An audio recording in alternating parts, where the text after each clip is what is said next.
कहली जब जब हम कापा सेड़ा से अपन दिल्ली वाला ट्रेन धो के गाँव में पहुँचे नहीं तो हमरा से कहली अरे अवतार कोई के नौकरिया आजा के कीन लिहा तू बजरिया कुसुमरन एंकर रंगो देख लो अरे कुसुमरन असरिया राजा जी पलाऊ जब कुसुमरन असरिया राजा जी पलाऊ जब करिया राजा जी कुसुमरन असरिया राजा जी पलाऊ जब करिया राजा सरिया राजा जी पलाऊ जब करिया राजा जी हे दिल भर दिलदार हे दिल भर दिलदार सबके कायल चाहिए प्यार मैना प्यार करे के चलो बिहार सब प्यार करे के चलो बिहार राजा जी पलाऊ जब करिया राजा जी हम का कहो ना ना अजीज जी हम का कहो सुना सुना हमर जान हो तुरन दिल के आया मान हो सुना सुना हमर जान तुरन दिल के आया मान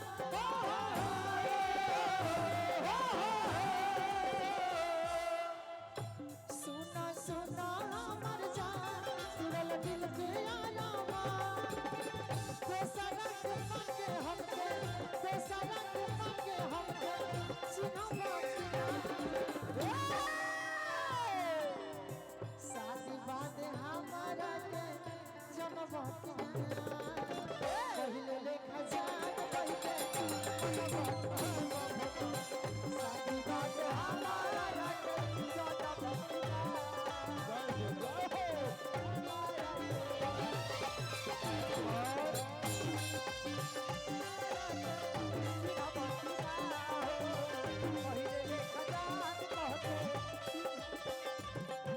अच्छा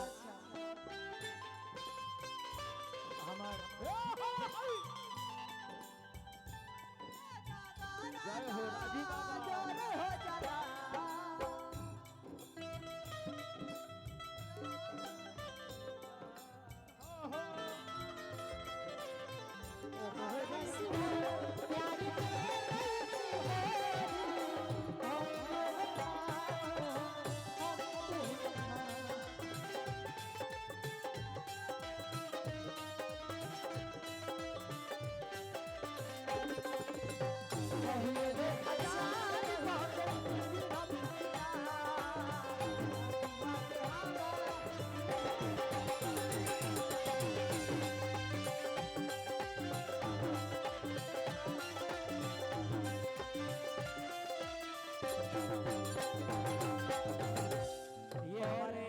हमारे राजेश भैया हैं, ये हमारे गार्जियन हैं। दिल्ली में जब कभी भी आता हूं मैं,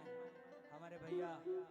चट्टान की तरह हमारे साथ खड़े रहते हैं हर स्थिति में। भैया thank you and love you बहुत सारा। और हमारे ये तेजस्वी यादव जी की तरफ से गॉड ब्लेस यू। बहुत बहुत पुरस्कार। भोजपुरी का अगर कोई सुपरस्टार है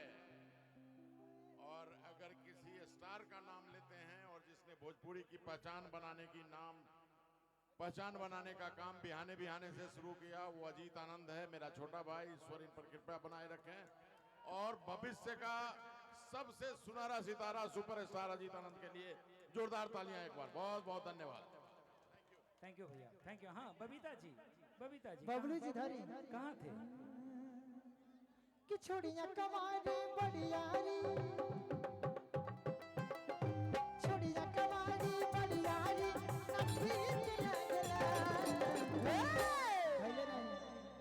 धले रहे बबलू जी।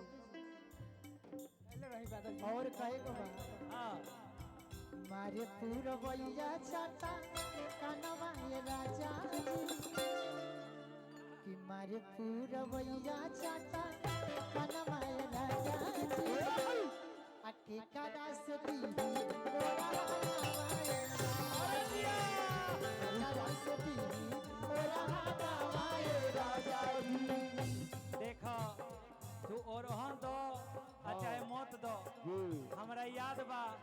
अब की होली में इनकर देवर इनकरा खातिर गावत तले हम कौन सी का जानता रहो लोग नहीं पता गावत तले हंस इनकरा खातिर ई माथ पर अपना गोगरी लेके चलल बड़ी ओने से आ जब चलली तो ओने से गावत तरह सो पानी भरे चलेली भौरो कवना भौरो पानी भरे चलेली भौरो कवना भौरो पानी भरे चलेली भौरो कवना भौरो अब गोरा हमारे गले छलाई रे मना अब गोरा हमारे गले छलाई रे मना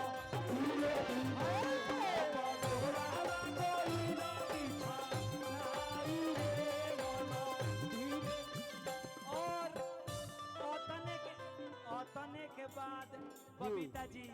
है महेश भैया कहाँ बड़ा है हमारे धावल धूपल पहले महेश भैया धावल धूपल पहले महेश रतिया महेश रसिया धावल धूपल पहले महेश भैया अब गोतिया में बिहाले खाई रे